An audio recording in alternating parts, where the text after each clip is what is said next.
ভাইয়া, হ্যাঁ, আচ্ছা যে কোনো মানুষকে মানে কতটুক মানে ধরেন কত পার্সেন্ট ভালোবাসা উচিত বলেন তোমাকে?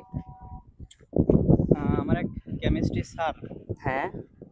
স্কুলে যখন আমি পড়তাম তখন এক কেমিস্ট্রি স্যার বলছিল কাউকে যদি ভালোবাসতে হয় তাহলে তাকে 54% ভালোবাসতে হবে। কিভাবে 54% কেন তাহলে? তাহলে 54% ভালোবাসলে কি হবে জানো? কি হবে? তোমার ভালোবাসা হবে দীর্ঘস্থায়ী, আর সম্মান থাকবে, রেসপেক্ট থাকবে।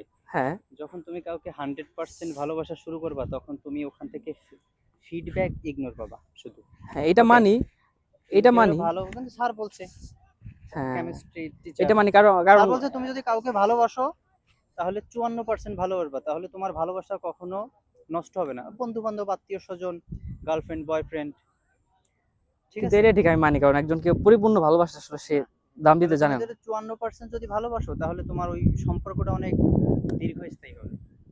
ঠিক আছে, কাউকে, ওই এটা স্যার মনে থাকবে বলছিল, এটা আমার অবশ্যই। থিওরি না, স্যার বলছিল তিনি যে যেহেতু বলেছেন কাউকে অবশ্যই। ভালোবাসলে 54% ভালোবাসবি তাহলে সম্পর্কটা অনেক দীর্ঘ